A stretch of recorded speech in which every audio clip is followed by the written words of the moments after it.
And we shall see if Brian Flores' landmark lawsuit actually leads to a sea change when it comes to the league's employment practices. Yesterday during our show, the news broke of the lawsuit that could break the NFL as it relates to its institutional racism. And I got to beg your pardon off the top of the show, Michael. All right? Let me just tell you right now. Why is that?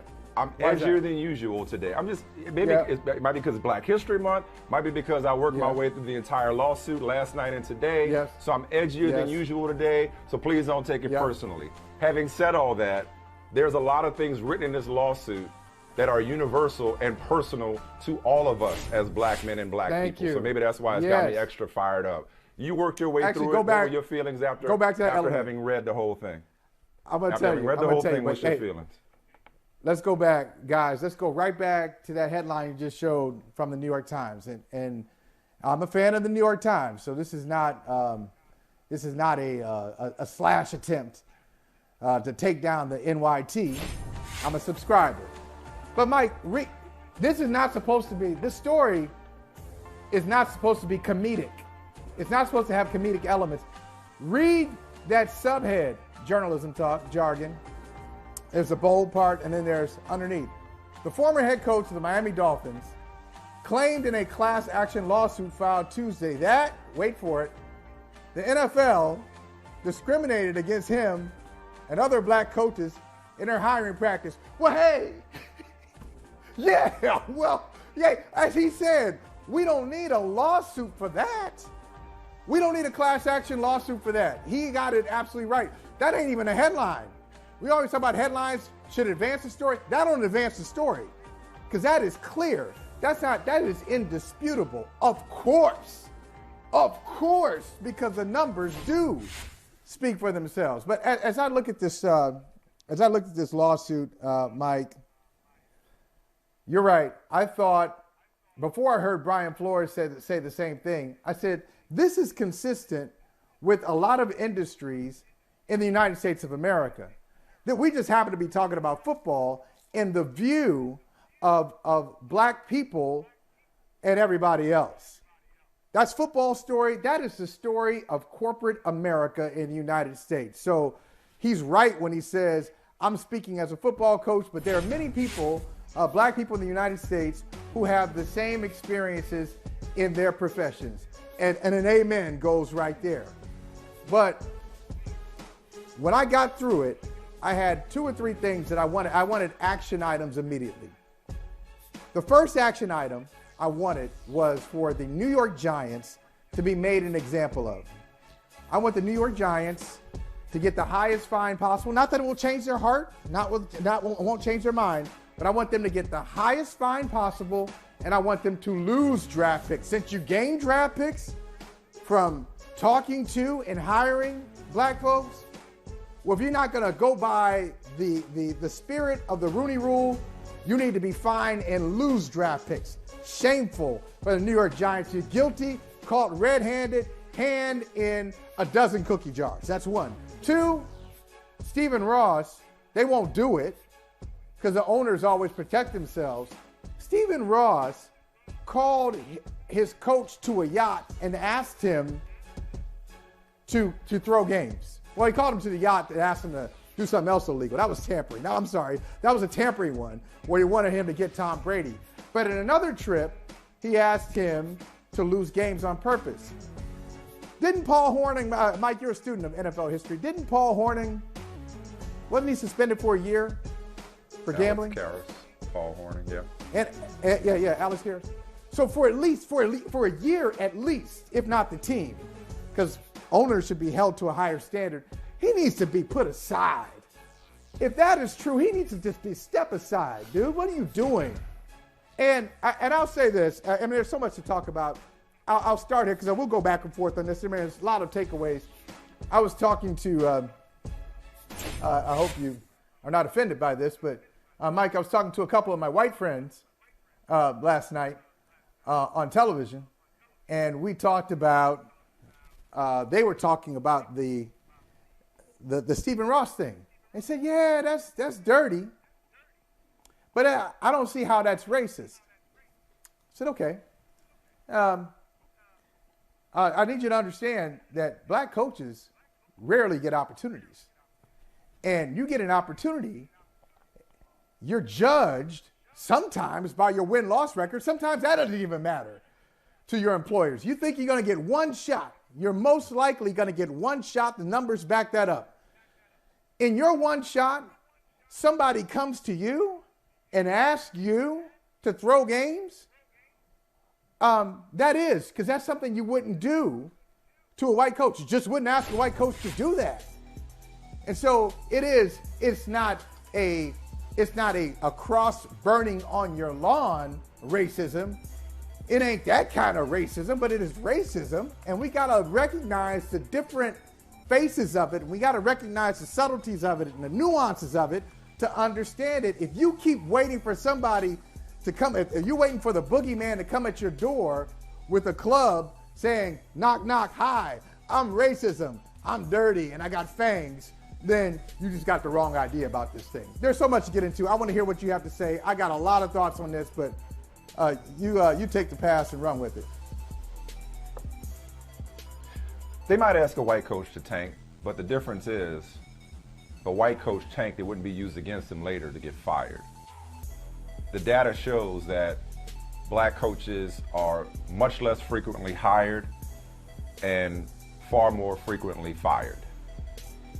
So this is the case when it comes to Brian Flores and Stephen Ross of damned if you do, damned if you don't. Or in the case of tampering with the high-profile quarterback, which is reportedly Tom Brady, Flores would pay that cost if ever caught, if not the fine. And he would be branded a cheater, and his career would be over. I'm going to start with the NFL's response to the statement. Response to the lawsuit, its statement in response to the lawsuit, that it was meritless. The NFL basically went, we don't have a racist bone in our body. The NFL basically went, we have black friends. And they took offense and got defensive at this lawsuit, which just goes to show you that this club, these clubs, this cartel, that they're going to stick together. So remember, don't forget now, it takes all of us. And we're here to end racism, and we're here to inspire change. But how dare you come at the Shield? And how dare you call us on our shit? This is without merit, and we're going to defend ourselves. Instead of saying, while we're disappointed that Coach Flores took the litigation route when it comes to improving diversity in our coaching and executive ranks, we share in his frustration. We've tried to do everything we can to improve what is a problem to anybody with eyes. Our alarmingly low number of coaches at the coordinator and obviously head coach level. And we would like to work in concert with Coach Flores. We would like to work in concert with Coach Flores to improve this problem, because we acknowledge that there is an issue here.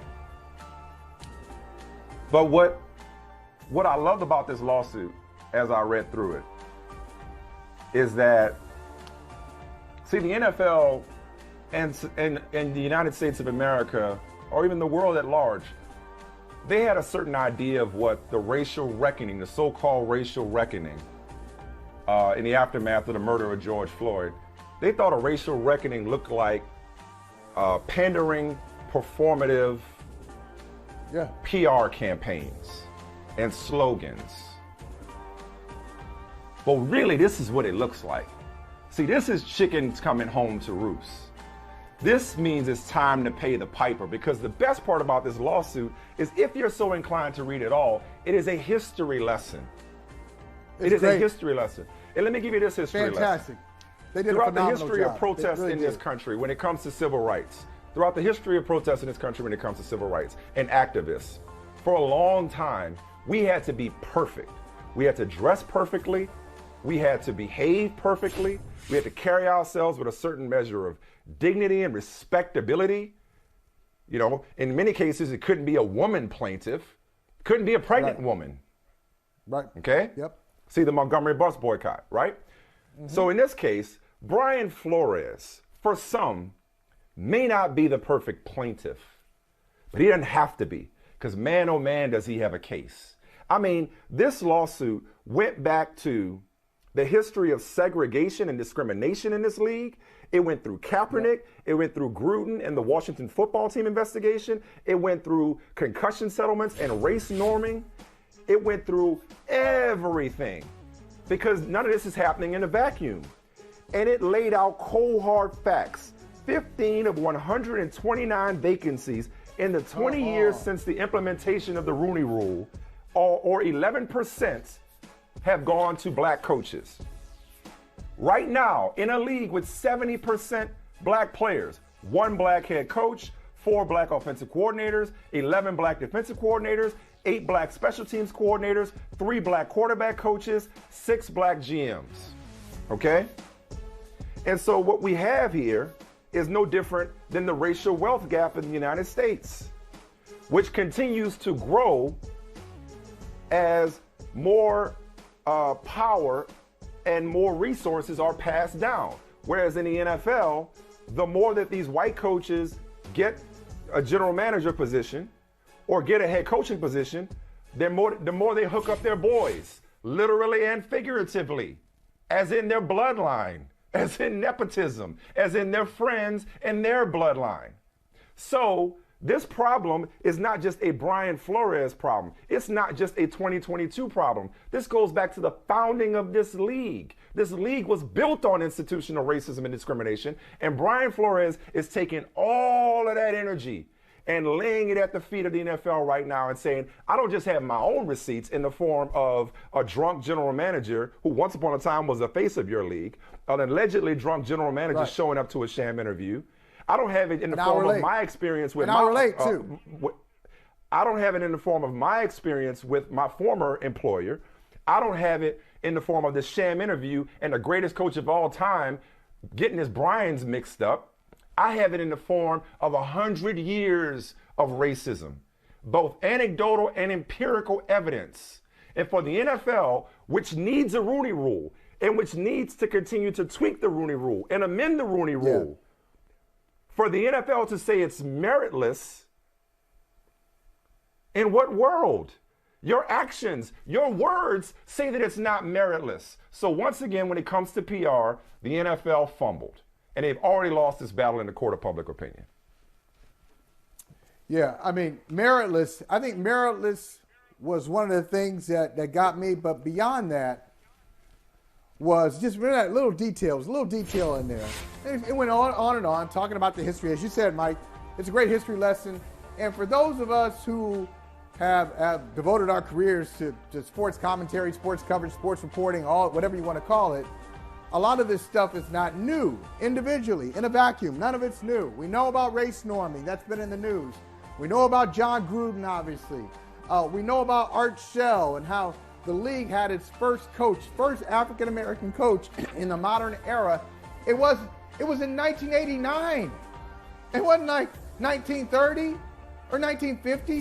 1989 was the first time in the modern era the NFL said, we're going to have a black head coach we're going to hire. But all of those things, we know that. But when you see it all together and you're not involved in sports and you are somebody who is just coming into this without the context that we all have, it is fascinating, it's compelling, and it does make the case. But all those details you put out there, one of them just stood out to me. Eric Bieniemy, who is the offensive coordinator, didn't look like it on Sunday, but the offensive coordinator for the #1 quarterback in the league, a team that has been to 4 straight conference championship games. I know he's been on a lot of interviews, but it was really startling to me to see 20. Eric Bieniemy's been on 20 head coaching interviews. He's 0 for 20. Yeah.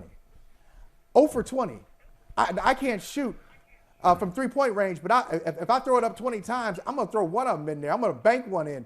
0 for 20 in head coaching interviews. And what's so unsettling about that, I brought this up yesterday, but I'm just going to go even further because there was even more news today.